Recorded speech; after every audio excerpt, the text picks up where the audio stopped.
अस्सलामुअलैकुम, good morning, सुबह morning everybody, welcome to Geo Pakistan with Huma and Abdullah. अच्छा जी, कल जो हमारा दूसरा वार्म अप मैच था ना, पाकिस्तान वर्सेस ऑस्ट्रेलिया, कुछ लोग इख्तलाफ करेंगे, कुछ लोग कह रहे थे, नहीं कुछ हैं दोस्त हमारे जो कह रहे थे कि भाई हम क्या कर रहे हैं, हमारा क्या हशर होगा वर्ल्ड कप में। एक वार्म अप मैच था number 1, everybody needed to be tried and I think we did really good because हमारे 3 प्लेयर्स ने तो 50 प्लस ही बनाए ना।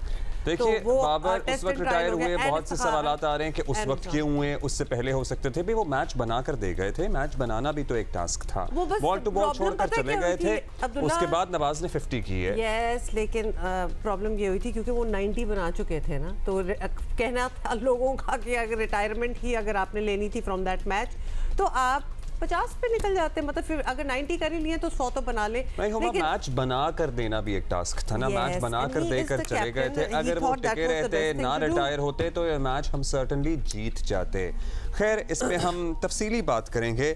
14 रन से वैसे ऑस्ट्रेलिया ने हराया एट द एंड, ये हुआ था। और पहले बैटिंग करते हुए पूरा अगर हमने देना है, क्योंकि हमें ज़रा लग रहा था बहुत बड़ा स्कोर बनाया है, लेकिन मैं उस वक्त भी कह रहा था, हमारे हर कोई आजकल क्रिकेट तज्जियाकार बना हुआ है ना, सो मेरा दिल एटलीस्ट ये कह रहा था, आई डोंट नो अबाउट कि कितना लॉजिक पे बेस्ड था कि हम आराम से बना लेंगे, और वही हुआ कि अगर बाबर टिके रहते तो हम बना लेते। सो ऑस्ट्रेलिया ने 7 विकेटों पर 351 रन बनाए। इनिंग्स के आगाज़ में पाकिस्तानी बॉलर्स को खूब मार भी पड़ी और हसन अली ने नपीतुली बॉलिंग की, लेकिन इनिंग्स के बीच में पाकिस्तान ने रन्स को थोड़ी ब्रेक लगाई। उसामा मीर ने 2 खिलाड़ियों को आउट किया, लेकिन इनिंग के आखिरी 12 ओवर्स में ऑस्ट्रेलिया ने इमेजिन कितने रन बनाए, 126 से ज़ायद रन। यहाँ पॉज दीजिएगा, ये बात है कि even when you feel that you have not done your best, 50 overs का ऑब्वियसली मैच है, तो फिर भी आप एक ओवर ऑल्सो काउंट्स। अब एक बॉल जाके एक बॉल काउंट्स, एक ओवर काउंट्स। तो जस्ट बिकॉज आप टुवर्ड्स द एंड पहुंच रहे हैं और आपको लगा है कि आपने कुछ नहीं किया, आप एंड में भी 100 बना सकते हैं। 126 तो ये इन्होंने करके दिखा दिया। वैसे बड़े अरसे तक हमारा भी यही पैटर्न था, हम आखिरी 10 ओवरों में ना 100 से ज्यादा रन बनाते थे। पिछले जमाने की मैं बात कर रहा हूँ। 351 रन का पहाड़ खड़ा किया ऑस्ट्रेलिया ने। मैक्सवेल ने 71 गेंदों पर 77 रन की इनिंग खेली। कैमरून ने 40 गेंदों पर 50 रन स्कोर किए। जवाब में पाकिस्तान का आगाज वही रिवायती रहा और ओपनर्स जो हैं वो इंजमामुल हक और इमामुल हक, सॉरी मैंने क्यों इंतजाम कह दिया वैसे उनको, और फ़खर ज़मान, मेरा ख्याल है ये दोनों मिक्स हो गए हैं मेरे से। तो वो जल्द आउट हो गए थे। By the way, so nothing much to report over there. Abdullah Shafique जो था वो 12 रन बना सके। शादाब खान 9 रन स्कोर करने में कामयाब हुए, जिसके बाद बाबर आजम आ गए और इफ्तिखार अहमद की पार्टनरशिप तो थी वो काफ़ी ज़बरदस्त थी, और उन्होंने जिसको कहते हैं ना मैच को वापस लेके आना, तो उन्होंने ये किया। बाबर ने 90 रन जिसका हम जिक्र कर रहे हैं, और 2 छक्के थे उसमें, बाय द वे 11 चौके थे। It was actually quite thrilling. वैसे मैं कह रहा हूँ कि बाबर वो ना अपनी फॉर्म में लग वाला कोई भी क्यों नहीं चल रहा है। बहुत से हम बातें करेंगे, जिसके बाद वो अपनी इनिंग से दस्तबरदार हुए। इफ्तिखार अहमद ने बेहतरीन इनिंग खेली, 83 रन की, 4 छक्कों की मदद से स्कोर किया। नवाज ने 50 रन बनाकर पाकिस्तान को फतह दिलाने की कोशिश की। आगा सलमान, उसामा मीर, हसन अली और वसीम जूनियर की कोशिशें रायगा गईं।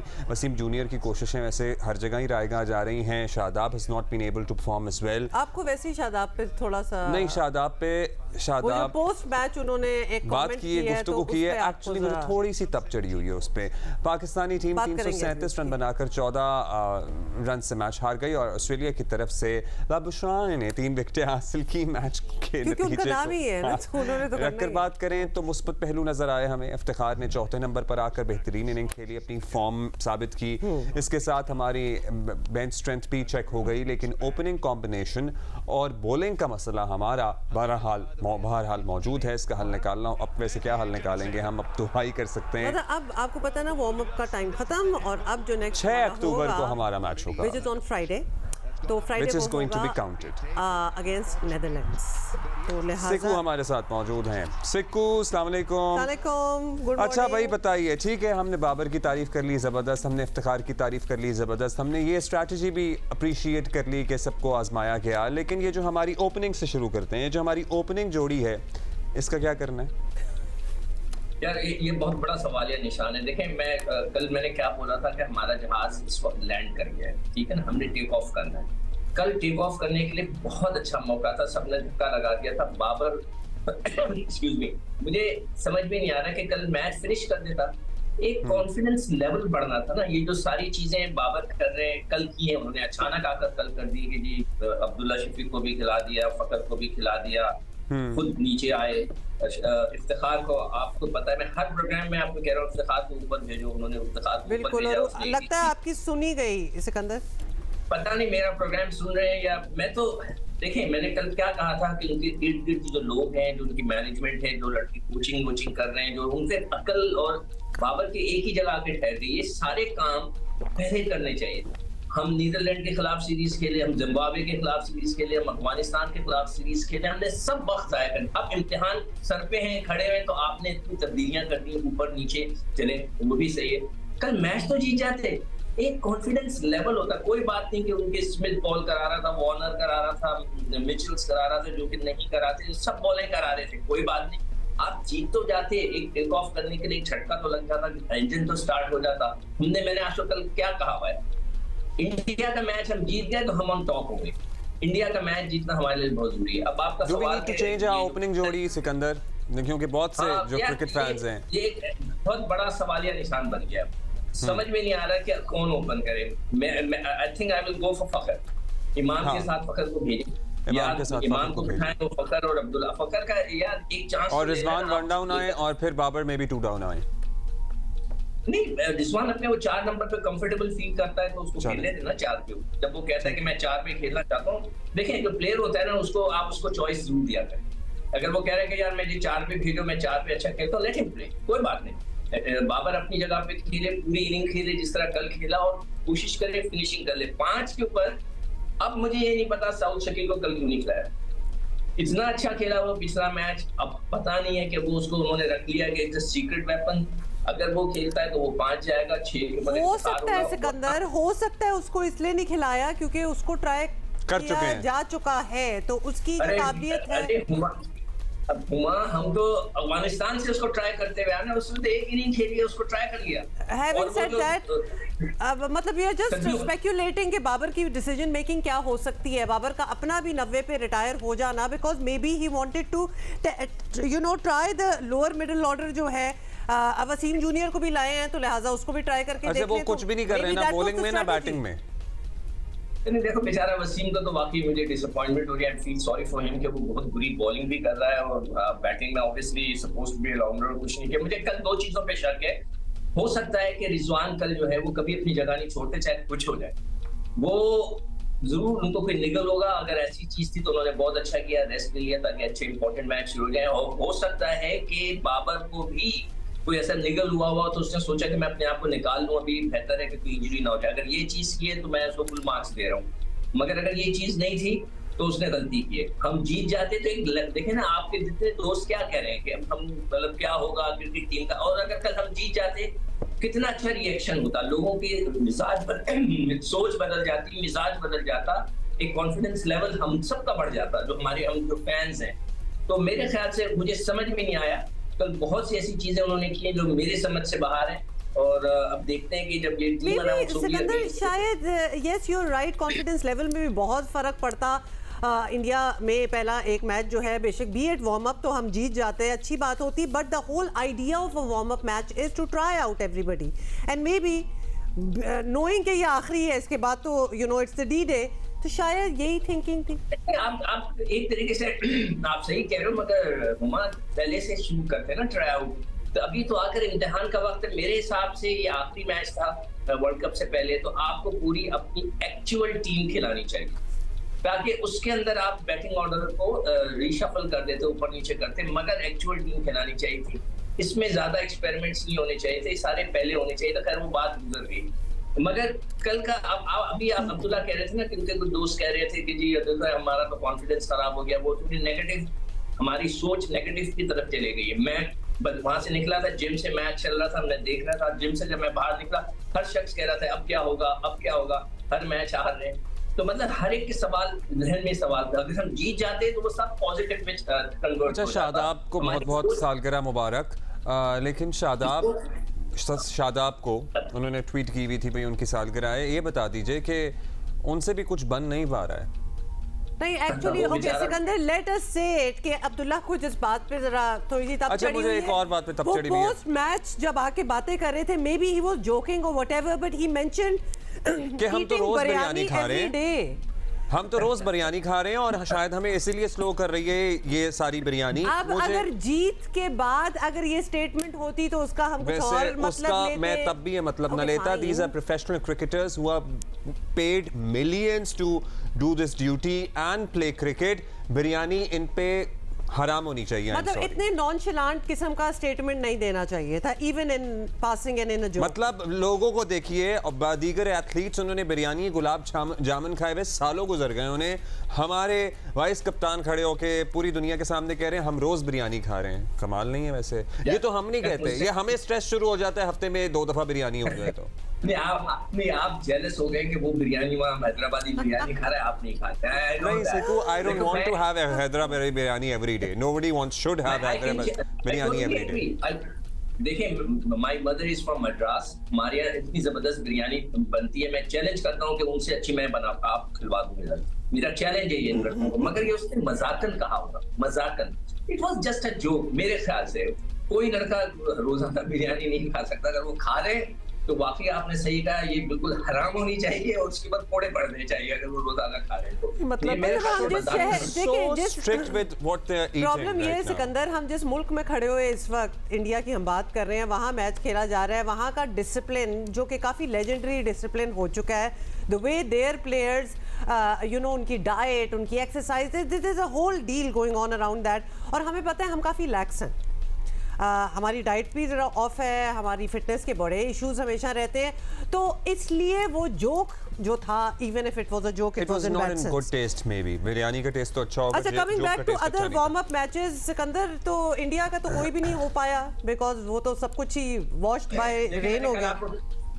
अब कल मैंने आपको बताया तो था कि एक शख्स पराठे खा के 4000 रन किए थे, वो अपसेट हुआ था। तो इस तरह लोग का रिएक्शन होता है कि यार हम तो यही खाते हैं, बचपन से ही खाते रहे, मगर वो अपने आप को कन्वर्ट नहीं कर पाते। मगर मैं 100% श्योर हूँ कि शायद आपने कल मजाक किया है, तो इसको हमें मजाक में ही लेना चाहिए। अगर नहीं लिया तो भी मैनेजर को बुलाएं, उसको कहते हैं लित्तर मारने वाली बात, उसको पूछे भाई। अच्छा वैसे मजाक की बात कर लें, इतना बड़ा टूर्नामेंट हो रहा है, पूरी दुनिया से शायकीन आएंगे। चले हम लोग, हमारे लोग तो पता नहीं जाएंगे नहीं जाएंगे, लेकिन स्टेडियम की हालत देखी थी आपने? उनके अपने यूट्यूबर्स जो दिखा रहे थे, मतलब जानवरों का गंद, बीठें और क्या कुछ था। अच्छा, सीटें बैठने के काबिल नहीं थी। स्पेक्टेटर्स ने खुद जो तस्वीरें शेयर की हैं, and then you are obviously expecting them to be from India, Indian ही थे। बहुत बुरे हाल थे। हम तो अपने कराची स्टेडियम पे ही बेचारे हम रोते हैं, हालांकि इससे तो 100 दर्जा बेहतर है इनकी। तो this is not.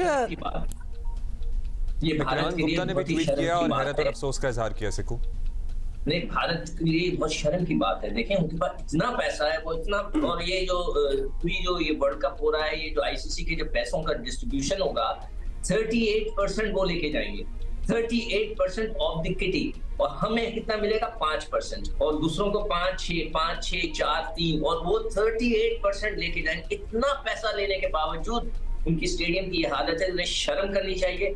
World cup कराने से बेहतर था कि वो ना कराते। अगर ये हालात उन्होंने रखने हैं तो मैं तो बहुत हैरान हूँ कि भारत के इतना पैसा होने के बावजूद, अगर आपको याद हो जब ये अहमदाबाद का स्टेडियम बना था तो बड़ा इन्होंने शोर किया था, 1,24,000 बला बला बला। जब बारिश हुई थी तो वहां से बाकायदा मतलब आबशारें बह रही थी।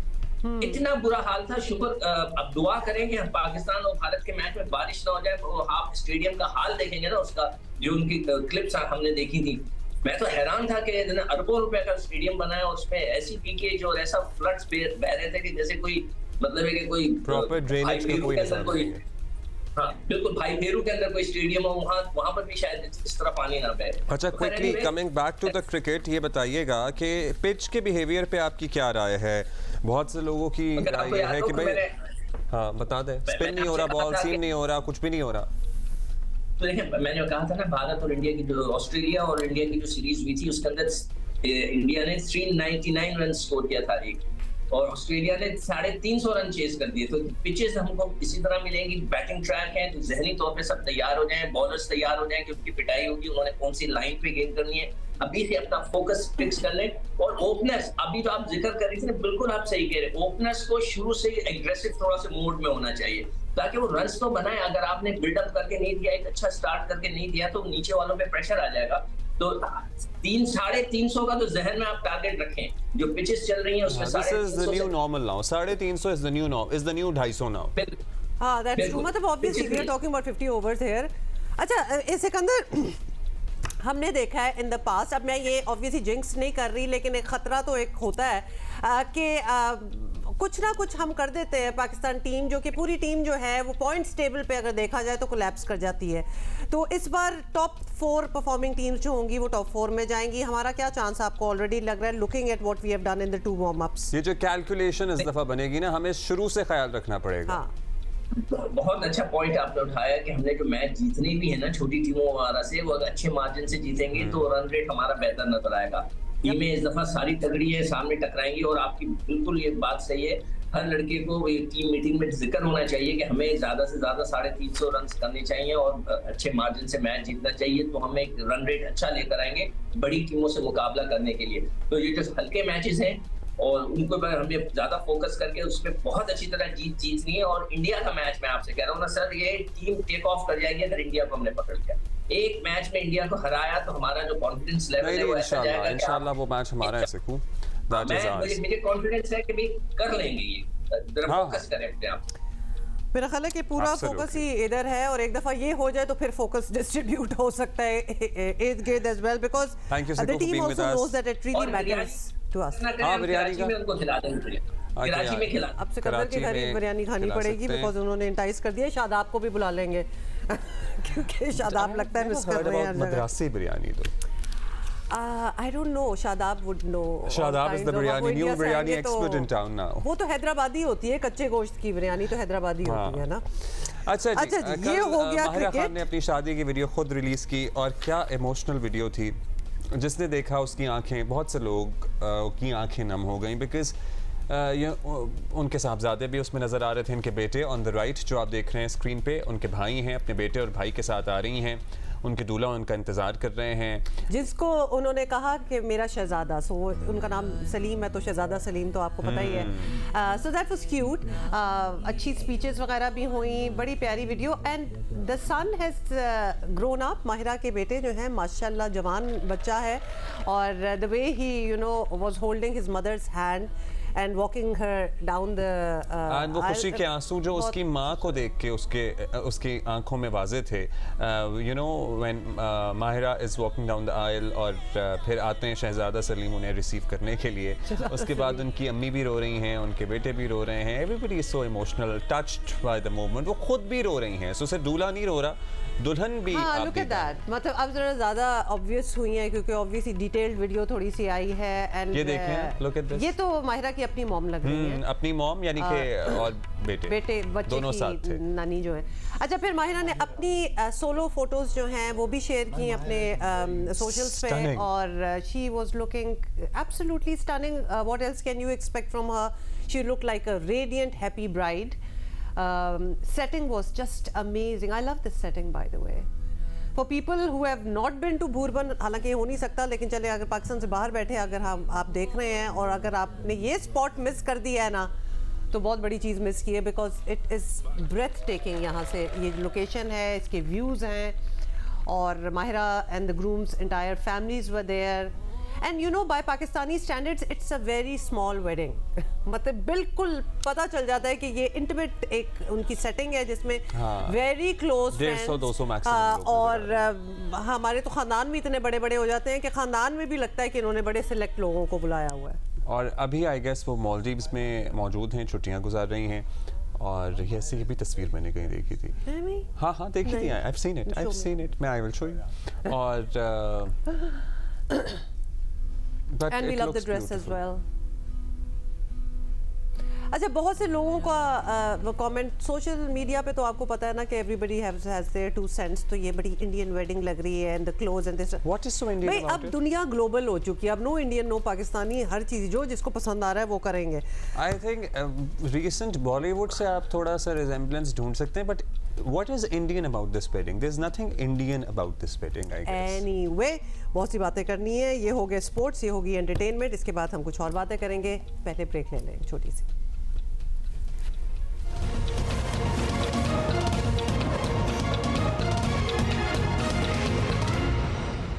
भाई हमारे लिए तो शिमला पहाड़ी सर करना भी मुश्किल ही काम है, लेकिन लोग तो नहीं शिमला पहाड़ी में कर लेती होती हैं. I'm okay with that. अच्छा, रेस कोर्स पार्क में भी आपको याद है पहाड़ियाँ होती थी? वो पहाड़ी मतलब वो इधर से मतलब आप ऐसा कर रहे हैं सफारी पार्क जो है ना उसकी जो पहाड़ियाँ ना इतनी थी. अभी यहाँ आपको बताएंगे कि 8000 मीटर या इससे भी बुलंद चोटियाँ सर करना लिटरली जान जोखों का काम होता है.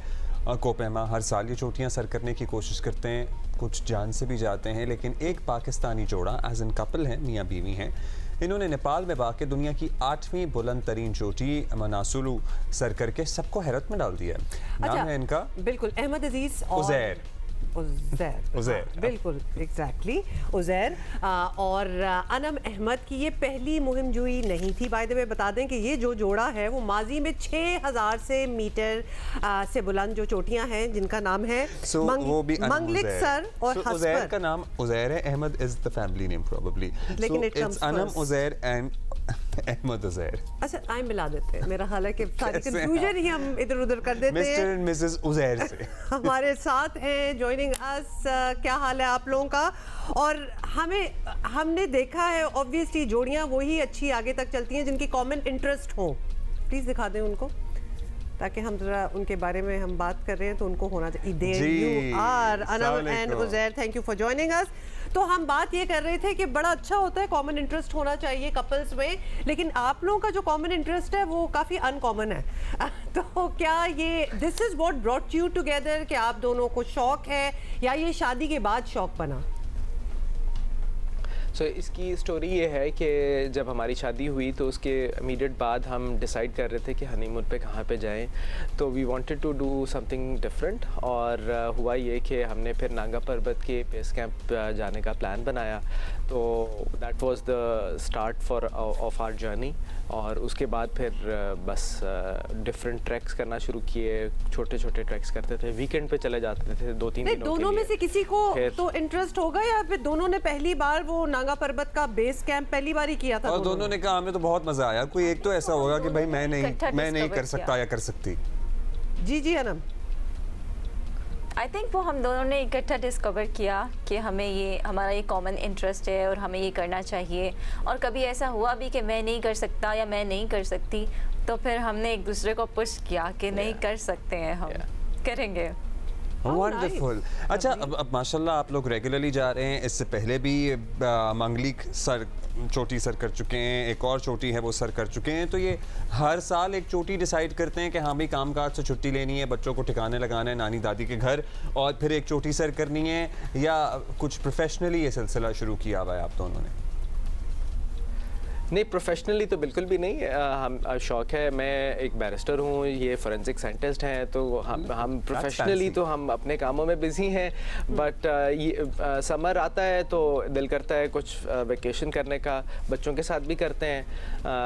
बट ये एक था टारगेट कि एक माउंटेन करनी है, और हमने फिर जब हम मंगलिक सर पहले की, उसके बाद फिर वेकेशन का जब हम सुनते हैं ना तो हम रिलैक्सेशन एंड वेकेशन दोनों को साथ इक्वेट करते हैं, लेकिन इन योर केस काफ़ी मुश्किल काम है. एडवेंचर भी है डेफिनेटली. ऑब्वियसली अगर एडवेंचरस सोल्स हैं आप तो ये बड़ी अच्छी चीज़ है. From the other mountaineers that we keep speaking to on our show, हमें पता है कि ये पूरा साल इसके लिए ट्रेन करते हैं. मतलब बड़ा काम होता है before you actually step your foot. Stamina building होती है, एक्लेमेटाइज होना होता है, उसका एक और लेवल ऑफ इक्विपमेंट होता है जिसका एक और लेवल खर्चा होता है. तो ये सारा आप लोग इन माइंड रखते हैं उज़ैर? जी बिल्कुल. और हम दोनों की रूटीन ऐसी थी कि मसलन मैं हमारा बड़ा बेटा जो है वो स्कूल जाता था, तो मैं उसको पहले स्कूल ड्रॉप करके तो फिर जिम जाता था before going to the office. Anam जो है वो भी मॉर्निंग टाइम में जिम जाती थी. तो बेसिकली ये एक ऐसी फ़िज़िकली डिमांडिंग एक्सरसाइज है कि एक्टिविटी है कि आप बहुत ज़्यादा फ़िज़िकली फ़िट जब तक नहीं हो तो आप नहीं कर सकते. दूसरी क्लेमेटाइजेशन की वो जो आप जिक्र कर रहे थे, दैट वाज बेसिकली मंगलीक सर जो 6000 मीटर की पीक थी वो हमने तकरीबन 1 महीना पहले की, वो पाकिस्तान में ही थी, उसमें हमें तकरीबन 8-10 दिन लगे। तो वो बेसिकली जो एक्लेमेटाइजेशन की और तैयारी थी वो हमने I mean it was at least a 6 months plan. अच्छा, और मतलब अनम ये भी आप बता दीजिए कि ठीक है शौक़ है, सब कुछ है, एडवेंचर भी होता है, लेकिन सड़क पे चलते हुए भी हादसा होता है, लेकिन ये ज़रा और ज़्यादा रिस्की काम होते हैं। सो कभी डर भी लगता है कि यार मेरे दो छोटे बच्चे हैं, मतलब 1 is 3 I guess you just told us, 1 is 7, तो ज़रा ख्याल करना चाहिए या बहुत ज़्यादा एडवेंचरस नहीं हो जाना चाहिए इवन ड्यूरिंग द एक्सपीडिशन? जी बिल्कुल डर लगता है, और जब आपका पार्टनर साथ हो तो और भी ज़्यादा डर लगता है कि हम दोनों ही यहाँ पे हैं और पीछे बच्चे भी हैं। तो ऑफ कोर्स डर लगा, बहुत सी जगहों पर डर लगा, लेकिन mentally we were strong. Plus ये कि मुझे जो इस चीज़ ने मोटिवेट किया, मैं सोचती थी कि नहीं मेरे पेरेंट्स हैं, उनकी दुआएं मेरे साथ हैं, फ्रेंड्स हैं, फैमिली है, सबकी दुआ है। और दूसरा ये कि मेरा बेटा ये ना सोचे कि जो है ना रुक गई, मामा ने ये डिसाइड किया कि वो रुक गए या क्विट किया। तो एज पेरेंट्स हमें ये चीज़ ने बहुत, बल्कि बच्चों ने हमें मोटिवेट किया कि हमने सोचा कि नहीं हमने नहीं रुकना, हमने अपने बच्चों के लिए जो है ना वो करना है, ताकि उनको ये ना लगे कि हमारे पेरेंट्स गए थे और वो ऐसे क्विट करके आ गए थे। सो ऑफ कोर्स रिस्की था, डेंजरस था, डर लगा बहुत, लेकिन तो बच्चे को सारी कहानियां आप सुनाते होंगे, वो भी कुछ शौक पैदा हो रहे हैं उनमें भी, या फिर अभी बस सुन ही रहे हैं? एडवेंचरस हैं बच्चे आपके? जाने से पहले कह रहे थे कि हमने भी जाना है। अच्छा बताएं कि मेरा छोटा वाला बेटा कह रहा है कि मैंने भी माउंटेन पे जाना है। वो आई एम श्योर अब माँ बाप में ये है यू नो जीन्स में उनके कि वो जाएंगे, यू नो इतना कुछ कर रहे हैं एडवेंचरस, तो बच्चे भी करेंगे। ये बताएं, हम तो यहाँ बैठे हुए पहाड़ का सोच के और ख़ासतौर पे जितनी हमारी बातें होती हैं, मज़ीद कोई वहाँ जाके एडवेंचर हुआ है, something that you know was out of your control, या कभी आपको लगा कि ये तो ज़रा this is it? हुमा मैं उसको एडवेंचर तो नहीं कहूँगा, but it was a scary story. हुआ ये कि समिट के पास मेरी जो सप्लीमेंटल ऑक्सीजन की बोतल थी वो ख़त्म हो गई, तो मेरे शर्पा ने उसको रिप्लेस करके दूसरी लगानी थी। तो वो जैसे ही दूसरी लगाने लगा तो अनफॉर्चुनेटली वो फॉल्टी निकली और मेरे पास उसके अलावा कोई सप्लीमेंटल ऑक्सीजन नहीं थी। तो मैं बैठा हुआ था, मैं बस थोड़ा थोड़ा मैं स्लो डाउन हो रहा था लैक ऑफ ऑक्सीजन की वजह से। एंड माइंड यू मैं इस टाइम 8100 के ऊपर था, बिल्कुल समिट के पास। तो अनम का जो शर्पा था वो थोड़ा सा जल्दी से भाग के आया, पहले उसने अपनी ऑक्सीजन बॉटल मुझे दी थोड़ी देर के लिए, ताकि मैं थोड़ा सा वो सांस आए और मैं थोड़ा सा नॉर्मल हूँ। और उसके बाद फिर उसने अनम की जो स्पेयर बॉटल थी वो मुझे दी। तो वो एक बहुत ही स्केरी सा और एक मोमेंट के लिए शॉकिंग सा इंसिडेंट था, लेकिन it was a good experience because you see death right in front of you. अच्छा अनम, ये आपने एक बड़ी अच्छी बीवी होने का एक सबूत भी दे दिया उधर कि अपनी स्पेयर जो ऑक्सीजन बोतल थी वो दी एंड में मियाँ कोई, तो अगर आपको भी जरूरत पड़ जाती, लेकिन वो बच जाती। South Asian wife, you did the right thing. और मैं आगे थी और उज़ैर पीछे थे, और मैं अपने शर्पा से बार बार पूछती थी कि उज़ैर पीछे आ रहे हैं, एंड ही सेड हाँ आ रहे हैं। मुझे बार बार पता नहीं क्यों ऐसा लगता था कि ऐसा ना हो कि उज़ैर पीछे कहीं रुक जाएं और मैं अकेली समिट कर रही हूँ और उज़ैर आए ही नहीं है, और बाद में मुझे पता चले कि नहीं आए। समिट कर रहे होते हैं usually, as in you can't see each other या you can see each other? I could see her. She was probably 500 meters ahead. तो बहुत दूर एक छोटा सा नुक्ता नज़र आ रहा होता है, क्योंकि रात के टाइम अब ये सारा काम हो रहा होता है समिट वाला। तो when you're going towards the summit, तो it's all dark. तो वो एक and then when you summit the mountain, आप वहीं रुकते हैं या you start coming back the same for a while? तो दोनों की कोई तस्वीर तो होती होगी ना यादगार साथ। Exactly. इन्होंने फिर वेट किया ना, ये पहले पहुंच गई, इन्होंने वही 15-20 मिनट मुझे जो लगे इन तक पहुंचने में, इन्होंने वेट किया और उसी टाइम फिर जो है हम इकट्ठे हुए, फिर हम समिट के टाइम पे हम पे 10 मिनट अपने इकट्ठे रहे। माइंड यू अगेन वहाँ पे टेम्परेचर ईजीली -40 के करीब था, हवा भी चल रही थी, तो वहाँ पे बैठना कोई कंफर्टेबल एक्सपीरियंस नहीं है। Although I wanted more pictures, मैंने बोला कि नहीं और पिक्चर्स लेते हैं, सोलो पिक्चर्स लेते हैं। किसी भी इवेंट की ज़्यादा तस्वीरें चाहिए होती हैं। Of course, हमें लड़कियों को हमेशा ज़्यादा तस्वीरें चाहिए होती हैं। ओके, जल्दी से ये बता दे, what's your next, you know, what have you planned? एक अच्छी सी किसी बीच को ढूंढ के वहाँ पे रिलैक्स करना है। No more mountains For a while maybe. इंशाल्लाह पहले गवादर और अतराफ और बलोचिस्तान में हमारे बड़े हसीन बीचेस मौजूद हैं, सो आप उनको भी ज़रूर एक्सप्लोर कीजिएगा। Lovely having you on the show. So thank you, Ahmed Uzair and Anam Uzair, thank you for being with us. और भाई ये इस जोड़े से बात करके हमें एक बात तो दोबारा से सीमेंट हो गई है कि जब लाइक माइंडेड आपके इंटरेस्ट होना और साथ की जाएंगी एक्टिविटीज़ तो आपका बॉन्ड ज़्यादा स्ट्रॉन्ग होता है। And it was lovely speaking with them.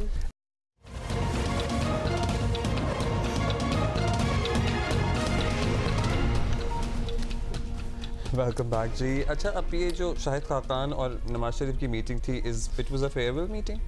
अब कहा तो यही जा रहा है कि अब लाइक फॉर्मली पता नहीं क्या हुआ क्या नहीं हुआ। नवाज शरीफ की वतन वापसी में अब सिर्फ 17 दिन बाकी रह गए हैं। मुस्लिम लीग नून ने अपने कायद की वापसी के लिए सियासी माहौल बनाना शुरू कर दिया है।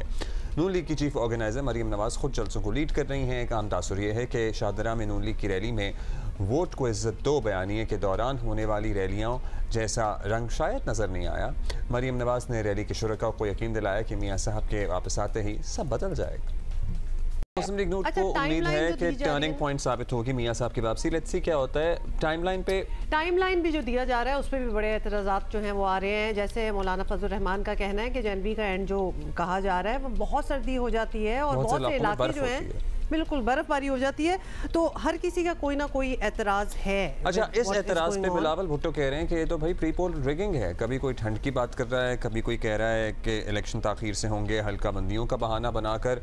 सुबह से ये भी कहा जा रहा है, एक तरफ मौलाना साहब ने ये कहा तो बिलावल साहब ने कहा कि भाई ये तो प्री पोल रिगिंग के ज़ुमरे में आता है। बड़ी तनकीद की उन्होंने मौलाना साहब का नाम लिए बगैर दो। सीनियर सहाफ़ी तजियाकार मज़हर अब्बास हमारे साथ हैं और उन्हीं से पूछ लेते हैं। मज़हर अब्बास साहब, ये बताएं कि मुस्लिम लीग नून की चले हम बात कर लेंगे, लेकिन पहले इलेक्शन पर ज़रा बात करते हैं। ख़ासतौर पे ये मौलाना साहब की जो बात है उसमें आपको वज़न नज़र आता है कि मौसम और दहशतगर्दी की वजह से इलेक्शन जनवरी में होना मुश्किल है?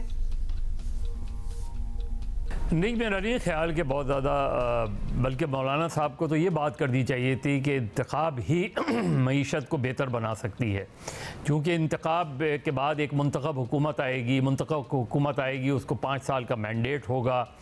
और हमारे यहाँ सियासी अदम इस्तेकाम इसी वजह से रहा है क्योंकि हमारे यहाँ मैंडेट को तस्लीम नहीं किया जाता, गवर्नमेंट्स को, मुंतखब गवर्नमेंट को टाइम नहीं मिलता।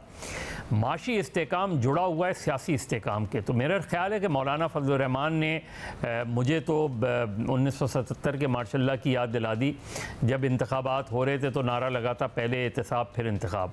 तो अब वो नारा लगा रहे हैं पहले मईशत फिर इंतखाब।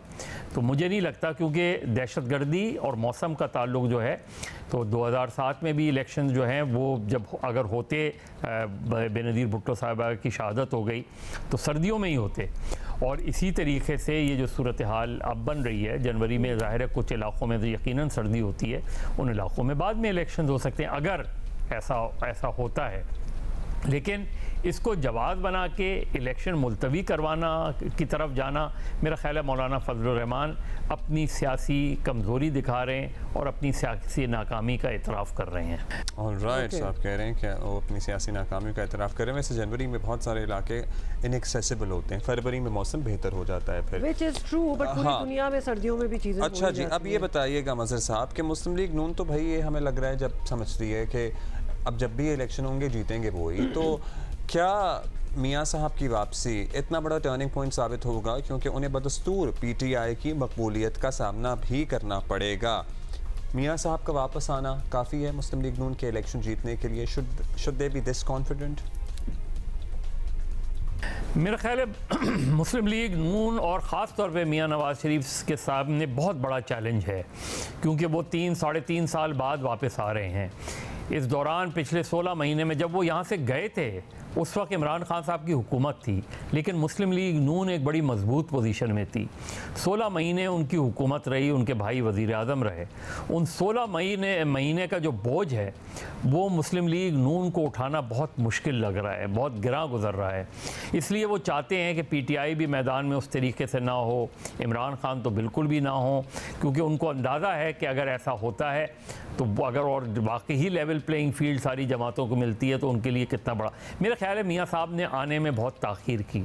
मियाँ साहब को कम से कम 1 साल पहले आना चाहिए था, ताकि वो इन सारे चैलेंजेस का मुकाबला करते और उन्हें अंदाज़ा होता।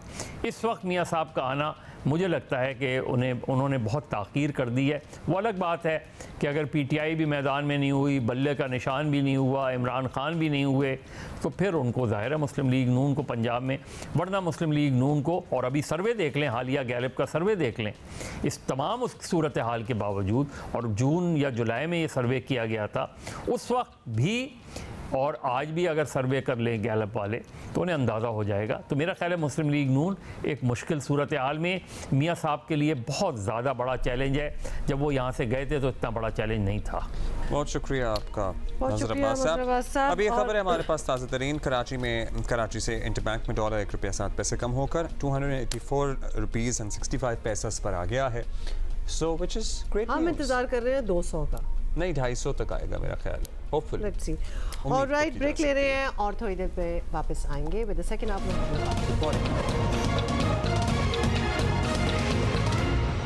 वेलकम बैक जी, गुड मॉर्निंग वंस अगेन। अच्छा, आपको पता है ना, कुछ दिनों से 2-4 दिनों से एक पोस्ट है जो बड़ी वायरल हुई है, जिसमें एक बताया गया है जी, प्रेडिक्शन हो रही है of a major earthquake in this region, in Pakistan खास तौर पे। तो थोड़ी सी पैनिक भी मच गई सोशल मीडिया पे, तो एटलीस्ट सारे एक दूसरे को फॉरवर्ड कर रहे हैं और एक खौफ भी आ गया। हमारे मेट्रो ऑफिस ने तो उसके बारे में यही कहा कि भाई इस किस्म की कोई भी प्रेडिक्शन की नहीं जा सकती है, लेकिन फिर भी एक एक्सपर्ट ओपिनियन हम लेंगे। हैविंग सेड दैट, नेपाल में ज़रूर कल ज़ल्ज़ला आ गया और 2 छोटे-छोटे ज़ल्ज़ले आए and there were some deaths as well and some missing people as well, लेकिन अल्हम्दुलिल्लाह पाकिस्तान। अच्छा, वैसे ज़्यादातर लोगों की राय यही है कि ज़ल्ज़ले की पेशगोई का कोई मॉडल मौजूद नहीं है। ज़ल्ज़ला कब और कहाँ आए आज तक कोई पहले नहीं बता सका, लेकिन एक डच साइंसदान है फ्रैंक होगबीट, और इन्होंने रवां साल इस बात को साबित किया है कि ज़ल्ज़ले की पेशगोई की जा सकती है। उन्होंने फरवरी में तुर्की में ज़ल्ज़ले की पेशगोई की थी। 2 दिन बाद वाकई तुर्की में ज़ल्ज़ला आ गया था, जिसमें हज़ारों अफराद लुक़मा अजल बने थे। अब फ्रैंक होगबीट ने 3 रोज़ पहले एक और पेशगोई की है कि बलूचिस्तान में ज़ेरे ज़मीन चमन फॉल्ट लाइन में तेज़ लर्जिश रिकॉर्ड की गई है, और इस इलाके में अगले 2 दिन में कोई ताकतवर ज़ल्ज़ला आ सकता है, जिसकी शिद्दत 6 या उससे ज़्यादा हो सकती है। ज़ल्ज़ला पैमा research institute solar system geometry survey के मुताबिक ये महज अंदाजे हैं, दुरुस्त मकामात का तयन करना फ़िलहाल इसका कोई काबिल एतमाद तरीक़ा मौजूद नहीं है। लेकिन साथ ही साथ SSGS ने चमन फॉल्ट लाइन को इंतहाई ताकतवर मुमकिन ज़ल्ज़ला का रीजन जो है वो करार दिया है।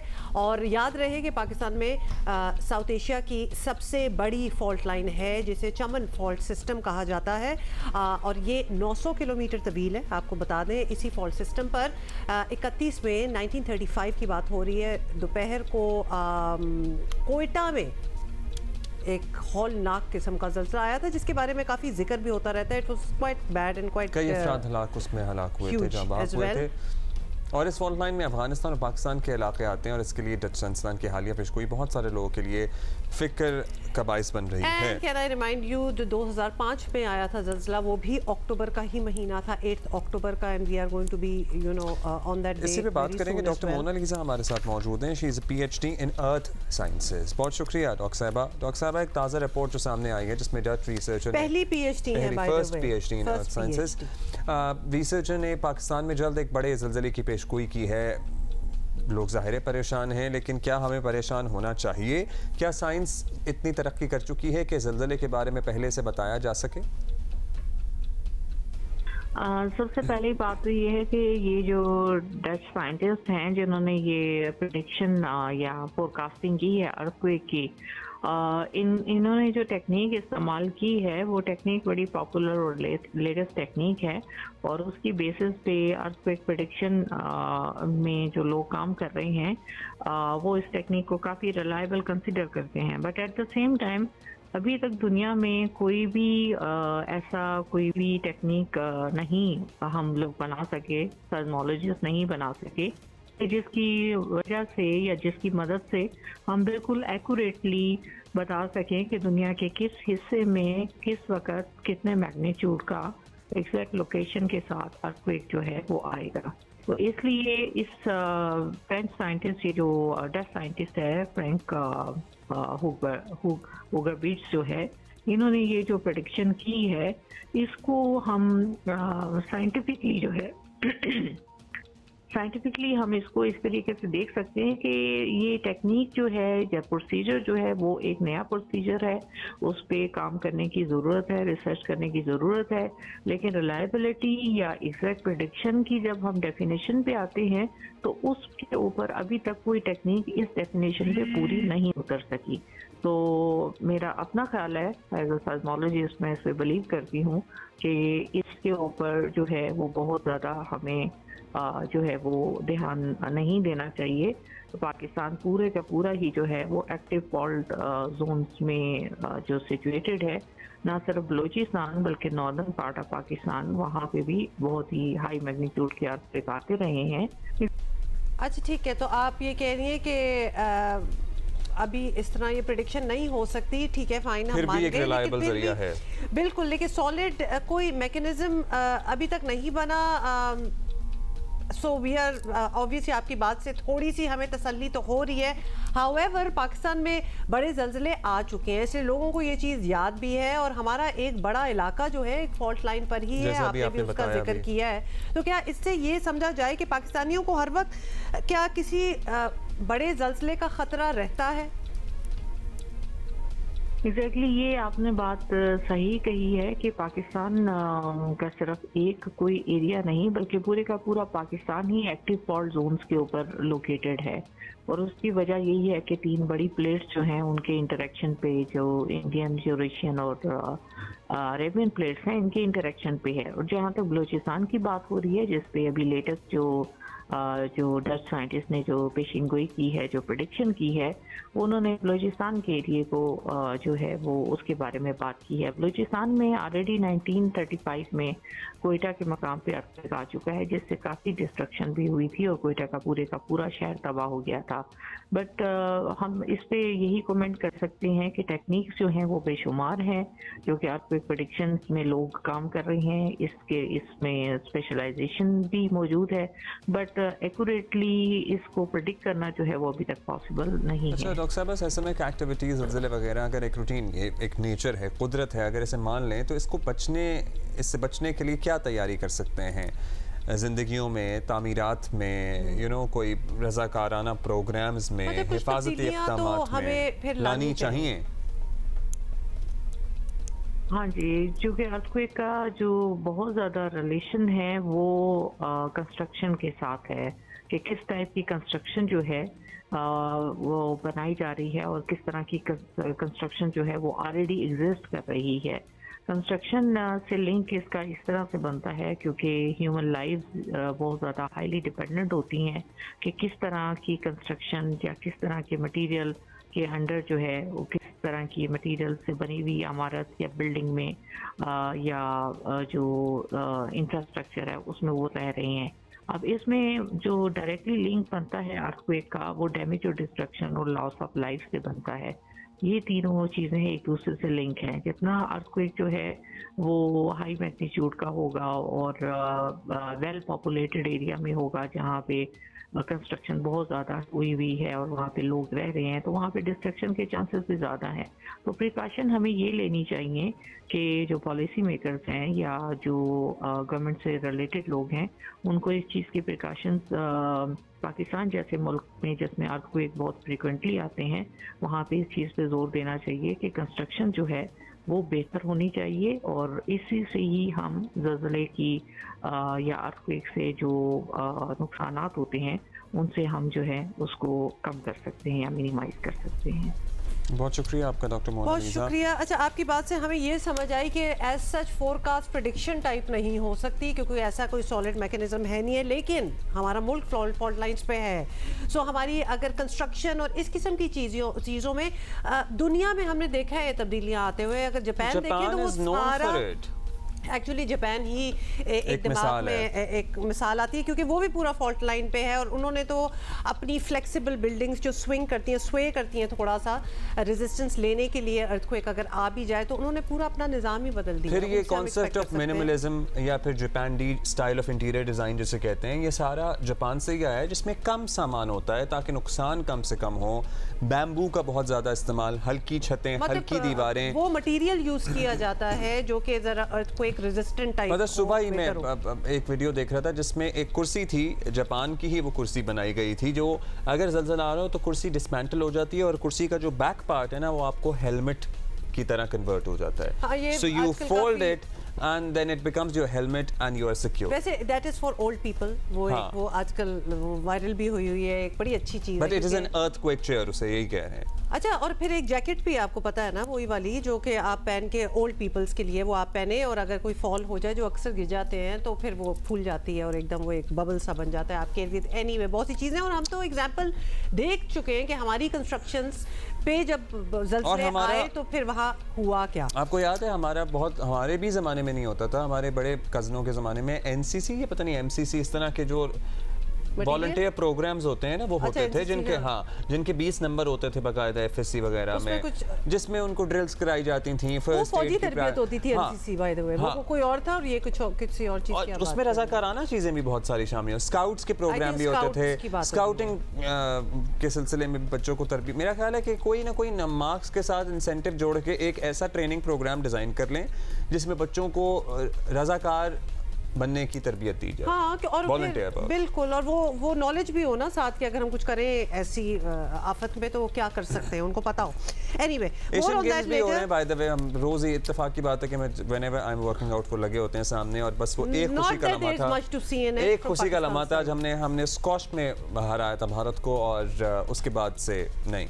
अच्छा, लेकिन जो पाकिस्तानी दस्ता है ना एशियन गेम्स में ऑन द होल वो इंतहाई मायूसकुन, बल्कि मैं तो कहूँगी बदतरीन परफॉर्मेंस रही है उनकी और इस पर हर कोई परेशानी का इजहार भी कर रहा है, ख़ास तौर पर हॉकी और ट्रैक एंड फील्ड के मुकाबले में तो टीमों की जो परफॉर्मेंस है वो दुनिया के सामने, आई एम सॉरी टू से, it was almost like an embarrassment. और आप अंदाज़ा करें इसी बात से कि हॉकी में पाकिस्तान ने इंडिया से 10 गोल खाए हैं, 10।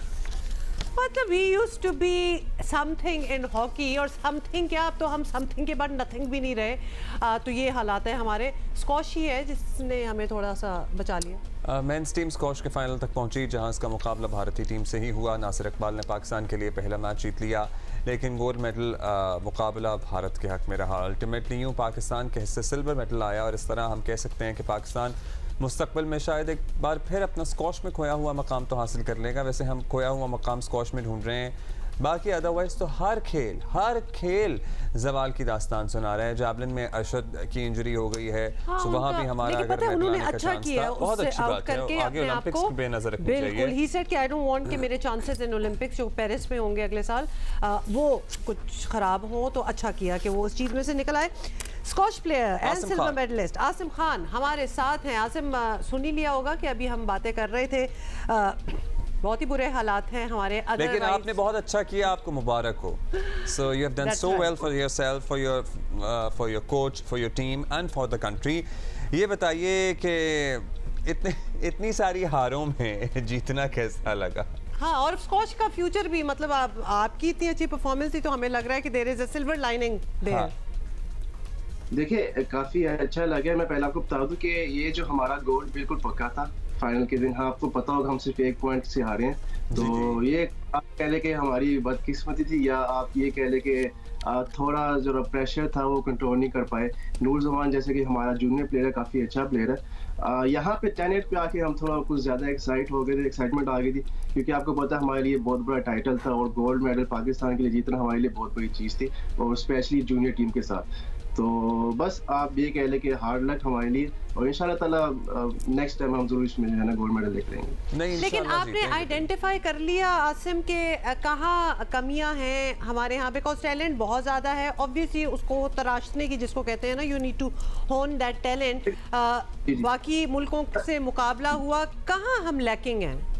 देखिए सबसे बड़ी जो कमी है वो ये है कि हमें मैचेस बहुत कम मिलते हैं। अगर आप इंडिया की टीम देखी जाए, वो साल में 12 मैचेस खेलते हैं टूर्नामेंट्स, और अगर नूर जमान को लिया जाए, उसने साल में 3 टूर्नामेंट खेलने अभी तक, मैंने साल में 2 खेले, और नासिर इकबाल 6 साल से जो है ना वो सर्किट से बाहर है। तो हमें जो है ना सबसे ज़्यादा टूर्नामेंट्स चाहिए, और सबसे बड़ी चीज़ जो है वो है, जो अगर हम इंडिया की टीम को देखे जाए, वो उनके लिए स्पेशली जो है ना इंग्लैंड से और यूरोप से जो है ना प्लेयर्स बुलवाए गए थे इंडिया में ट्रेनिंग के लिए। तो ये एक जहाँ पे सबसे बड़ा गैप है जो हम लैक करते हैं, टूर्नामेंट्स, और दूसरा जो है ना ट्रेनिंग, क्योंकि हमारे पास उस लेवल के प्लेयर्स है नहीं जिनके साथ हम खेल के अपनी गेम प्रूव कर सके। तो इसलिए हमें कुछ टॉप रैंक प्लेयर्स चाहिए, या हमें बाहर जाना चाहिए, जिसकी वजह से जो है ना हमारी गेम काफी जल्दी इंप्रूव होगी। बड़ी अच्छी आपने बात पॉइंट आउट की है कि इवन देन हमने क्या तगड़ा मुकाबला किया इंडिया का, और कंसीडरिंग कि हमारे ये मसाइल हैं। इस एशियन गेम्स के लिए हमारी कोई तैयारी नहीं थी, सिर्फ 20 दिन की तैयारी थी, क्योंकि हमें पता भी नहीं था कि हम एशियन गेम्स में जाएंगे। तो तकरीबन एशियन गेम्स से 1 महीना पहले हमें ईमेल आई थी कि आप एशियन गेम्स में सिलेक्ट हो गए। तो हम टीम में हैं। वैसे ऐसा क्यों, मतलब इस सारे सिस्टम का फॉल्ट है, सबका फॉल्ट है, मिनिस्ट्री का फॉल्ट है, किसका फॉल्ट है कि हमारे खिलाड़ियों को पता भी नहीं था कि उन्होंने महीने बाद एशियन गेम्स खेलने, और माशाल्लाह आप literally you could have easily one the gold, बस वो 1 पॉइंट का मसला हो गया। बस फेडरेशन की तरफ से भी कुछ मसले आते हैं। खैर पहले जो हमारी जो फेडरेशन थी वो हमें 4-5 साल से जो सीनियर प्लेयर्स हैं उनको बिल्कुल साइड पे रखा हुआ, तो वो फोकस था उनका जूनियर्स पे। लेकिन सबसे पहले में फोकस करना पड़ता है। अगर सीनियर आपके टॉप पे आते हैं, जैसे हमने सिल्वर मेडल लिया, अभी जितने भी जूनियर्स होंगे उनको भी जोश पैदा, तो हमें सबसे पहले सीनियर पे काम करना है। तो पिछले 3-4 साल में सीनियर पे बिल्कुल काम नहीं हुआ। हमें बिल्कुल बोल दिया गया था कि आप जो है ना, आप जो भी खुद आप करना चाहते करें, हम जूनियर पे सारा करें। लेकिन अभी लास्ट 3-4 मंथ से जो हमारे सेक्रेटरी हैं अमीन नवाज साहब, जो फेडरेशन हमारी मैनेजमेंट चेंज हुई है, काफ़ी काम करिए स्क्वाश के लिए, उनकी वजह से जो है ना हम टीम के अंदर आए हैं। तो मेरे ख्याल से इंशाल्लाह आगे चीज़ें काफ़ी बेहतर हो जाएंगी। अब अच्छा बेहतर हो जाएंगी, obviously we are all hoping for it, और खासतौर पे आपकी परफॉर्मेंस अच्छी थी, बहुत अच्छी थी, तो उससे लग रहा होना चाहिए। लेकिन ये बताएं, अभी आप आगे का जो जितना साल रह गया उस कैलेंडर में कोई और इंटरनेशनल मैचेस वगैरह देख रहे हैं? बिकॉज वो एक्सपीरियंस, और आपने बड़ा अच्छा पॉइंट आउट किया है कि दैट इज व्हाट नहीं मिलते, हाँ दैट इज व्हाट मैटर्स। खेलेंगे ही नहीं तो किस तरह अपने आप को बेहतर करेंगे? बिल्कुल, अभी आगे हमारी नेक्स्ट जो है ना, नेक्स्ट ईयर मार्च की सैफ गेम्स आ रही है, फिर हमारी एशियन टीम चैंपियनशिप जा रही है।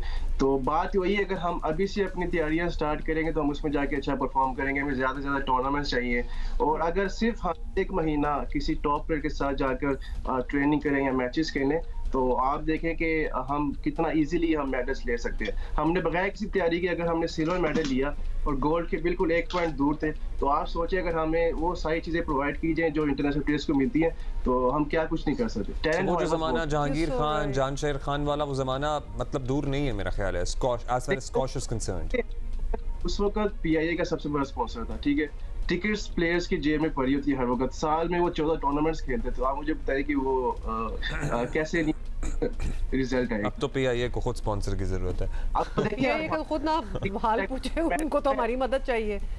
अभी देखिए मैं टूर्नामेंट्स खेलता हूँ, एक टूर्नामेंट में 6 से 7 लाख खर्चा आता है, और मेरी सैलरी सिर्फ 1 लाख है।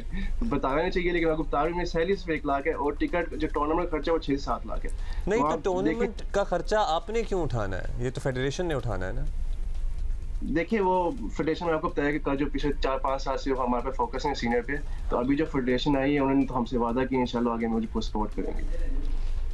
भाई स्पॉन्सर से भी हम अपील करेंगे, जो प्राइवेट कॉर्पोरेशन हैं, बैंक्स हैं, सामने आए सारे ये एक गेम है जिसमें हमारे पास पोटेंशियल है। आप इन बच्चों को स्पॉन्सर करें, इनके टिकट्स, इनके टूर्स मैनेज करें, और they will be the world champion, they are still the champions. बहुत शुक्रिया आपका Asim Khan, thank you and congratulations with us and to all the sponsors and the federation. मतलब you need to really do more, क्योंकि ये कह देना कि जी हमारे बड़ा टैलेंट है, ये वो, भाई ये सिर्फ कहने की बातें नहीं है, कुछ करके दिखाना पड़ेगा।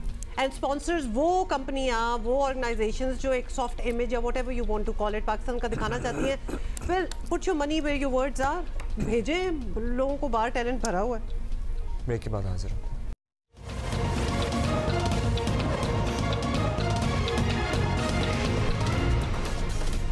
वेलकम बैक जी, गुड अच्छा मॉर्निंग। भाई, let us now and the debate. पहले उसको स्टार्ट करेंगे वैसे तो कि ये हैदराबादी बिरयानी अच्छी है या फिर Karachi biryani. Let's do it. तो हुआ ये कि ये सवाल किया हमारे क्रिकेटर्स को और उनसे पहले पूछा गया कि उनको कैसी लग रही है और फिर पॉइंट्स भी हुए ताकि वो आउट ऑफ 10 उसको रेट करें। इसमें आपको ग्रेडिंग करनी थी। वैसे क्या कहना है, देखिए मेरी इसमें अपनी राय है। आपकी अपनी राय नहीं हो सकती क्योंकि आपने हैदराबादी खाई नहीं है। प्लीज वी विल नॉट जज। जब हमने खुद ना खाई, उन्होंने खाई है। धूमें इतनी थी हैदराबादी बिरयानी की कि इन्होंने जाते ही लगता है सबसे पहले तो वो कह रहे हैं कि हमने पहली चीज एक्चुअली किसी भी जगह की कोई स्पेशलिटी होती है तो वो ही सर्व की जाती है। और इमाम तो लगता है फ्लोर्ड है बिल्कुल, because he was like too good लगे हुए थे। इमाम ने तो 10 में से 11 नंबर दिए हैं लिटरली। अच्छा, तो रेटिंग अभी उन्होंने की है ना, तो रेटिंग भी दिखा दें हम जल्दी से। कराची और हैदराबाद की बिरयानियों की रेटिंग दोनों और कंपैरिजन भी की है। दिल्ली वालों की बिरयानी खाई है आपने, जिसमें इतना मसाला नहीं होता और हल्की सी मिठास होती है और उसको खाया जाता है लहसुन की चटनी और हाँ जो लाल मिर्च वाली लहसुन की चटनी होती है। मुझे थोड़ा सा आई एम सॉरी टू से, लेकिन मिठास ने हल्की सी मिठास हल्की सी होती है। पुट के गोश्त बनती है, आप बिल्कुल पुट का गोश्त अच्छा है, बिल्कुल मसाले से आ रही हो। पता है क्या, ये सारी डिबेट वीडियो में जो तस्वीरें लगाई हुई थी ना, एक हैदराबादी और एक कराची की, उसमें डेफिनेटली कराची की बेहतरी लग रही थी only by the photograph, because I like the biryani to be a little ready as in ready to eat, ready. चलें भाई, आप वैसे कौन सी बिरयानी पसंद करते हैं? हाँ, लेकिन खाई होनी चाहिए Hyderabadi to know the difference. चलो आगे चलो। अभी हम आगे बढ़ेंगे और आपको बताना यह है कि आइन और जदीद कवानीन की मौजूदगी के बावजूद मुल्क के कई इलाकों में आज भी वडेरा शाही निज़ाम चल रहा है, इमेजिन, जिसमें सिंध सर फहरिस्त है। और इस वडेरा शाही निज़ाम को चैलेंज करना पहले आसान था, ना अब आसान है, और अगर कोई ऐसी जुर्रत करता है तो इसकी कीमत जान की सूरत में भी चुकानी पड़ सकती है। दूसरी तरफ हमारा कमज़ोर और लागर निज़ाम इंसाफ मज़लूमों को इंसाफ फराहम करने में नाकाम है, और ऐसी ही एक कहानी हमारे साथ मौजूद है। कहानी भी है और मतलब if you want we can go into the. Umme Rubab Chandio उन लोगों में से एक हैं जो तमाम तर खतरात के बावजूद सिंध में वडेरा शाही को चैलेंज कर रही हैं। उनका इल्ज़ाम है कि जनवरी 2018 में उनके वालिद, दादा और चचा को कत्ल कर दिया गया था, तमाम लोगों को, और इसी वडेराइज़म का शिकार हुए वो। उम्मे रुबाब चांडियो ने तीनों अफराद के कत्ल का मुकदमा एक साबिक रुकने सिंध असम्बली सरदार खान चांडियो और इनके भाई बुरहान चांडियो समेत 7 अफराद के खिलाफ दर्ज कराया है। उम्मे रुबाब चांडियो हमारे साथ हैं, उनसे बात कर लेते हैं, बिकॉज ये ऑब्वियसली एक दिल तो चाहता ही होगा, ख़ासतौर पे जिनकी फैमिली में इतनी ट्रेजेडी हुई हो, कि इस कल्चर को ख़त्म होना चाहिए, लेकिन इट्स अ हार्ड टास्क। कैसे करेंगी? उम्मे रुबाब, थैंक यू सो मच, आपने हमें आज ज्वाइन किया है। हम काफ़ी, ये कोई नई डिबेट नहीं है इसके बारे में, तो अगर हम भुट्टो जैसी सियासी शख्सियत भी देखें तो वो भी ना ख़त्म कर सके इसको, ऑल्दो उनका भी बहुत कहना था कि इस कल्चर को ख़त्म होना होगा। शुरू करना चाहें तो कहाँ से शुरू करें? देखिए, 17 जनवरी 2018 पे मेरे वालिद साहब, मेरे दादा और मेरे चचा को दिन दिहाड़े गोलियां मार के कत्ल किया गया, जिसकी वजह यही जागीरदाराना सरदाराना निज़ाम बना। मेरे बाबा ने सरदारी निज़ाम के खिलाफ अलम बगावत बुलंद किया था। मेरे बाबा ने इस निज़ाम को इसलिए चैलेंज किया था कि पाकिस्तान का आइन, पाकिस्तान का कानून और इस्लाम हमें आज़ाद ज़िंदगी की इजाज़त देता है। ये वाक़या इसलिए रुनुमा हुआ कि हमने, ज़ाहिर कोई भी पढ़ा लिखा इंसान किसी की गुलामी करना नहीं चाहेगा। मेरे बाबा ने एक कमेटी बनाई और उसका मकसद यही था कि हम सब आज़ाद हैं, हम जिसको चाहे वोट देंगे, हम जहाँ चाहें जाएंगे, हम किसी के ज़ेरे दस्त नहीं है, हम किसी के गुलाम नहीं है। जो बात जागीरदारों और सरदारों से बर्दाश्त नहीं हुई। सरदारी निज़ाम को चैलेंज करना यकीनन इतना आसान नहीं है, जिसका एग्जाम्पल यही है कि मुझे मेरे घर में अपने 3 बड़ों की लाशें मिली, और जब से मैं इस जागीरदाराना निज़ाम के खिलाफ खड़ी हूँ, मैं अपने सर से कफन बांध के खड़ी हुई हूँ। मैं इस निज़ाम को क्यों चैलेंज कर रही हूँ, किसके आसरे कर रही हूँ? मैं पाकिस्तान के आइन, पाकिस्तान के कानून के आसरे। अच्छा, आपका जो केस है, आपने कहा कि आपके 3 घर के बड़े जो हैं वो इसी की भीड़ चढ़ गए, दादा। सो केस कहाँ तक पहुँचा? सज़ा हो सकी किसी कोर्ट से अब तक?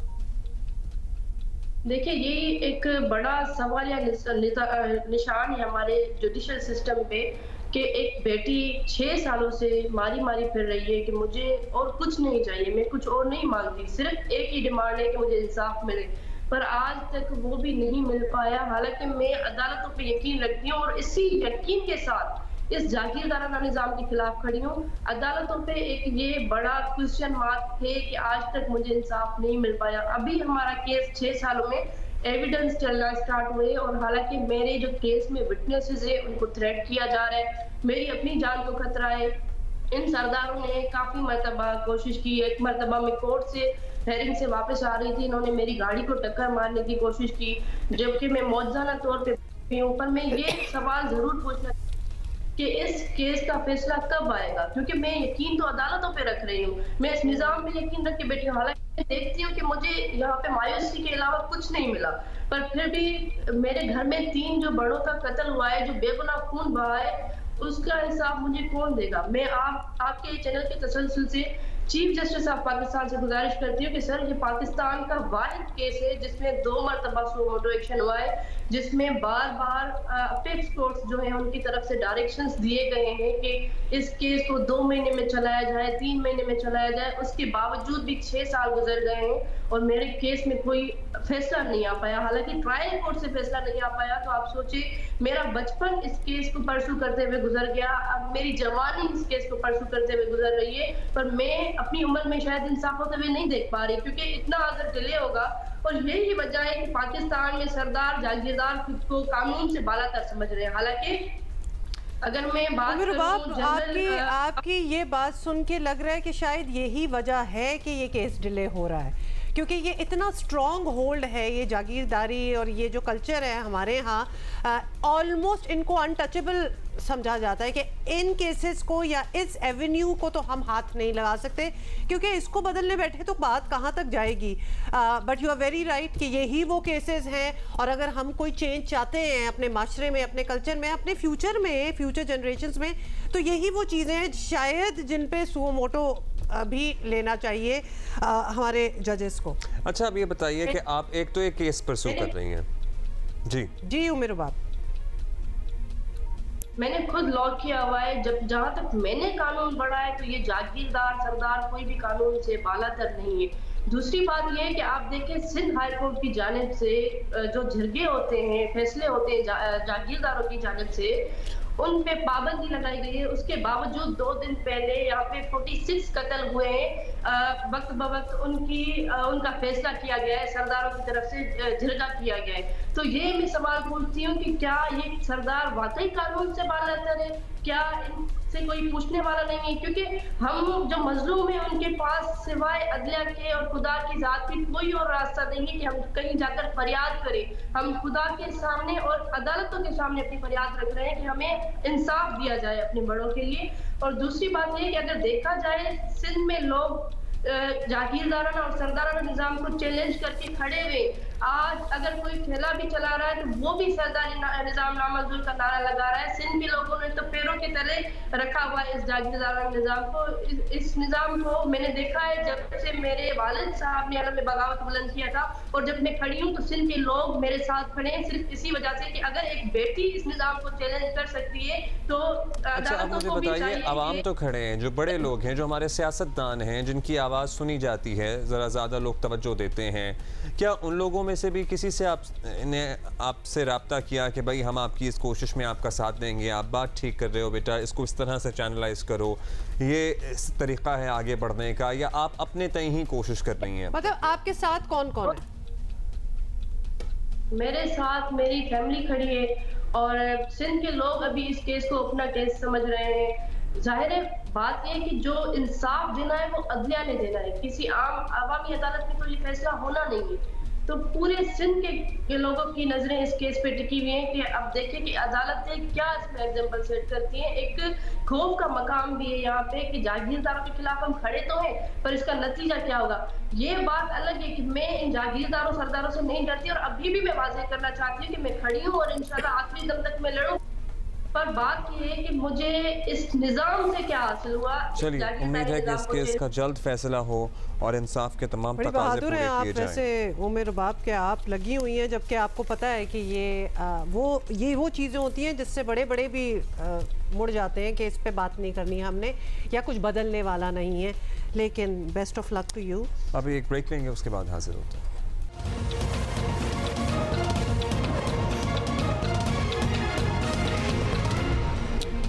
अच्छा Huma, what's the one name that comes to your mind when I say cover drive? Babar Azam, मतलब why would you even ask? Anybody would say the same, है ना? Yes, anybody would say the same.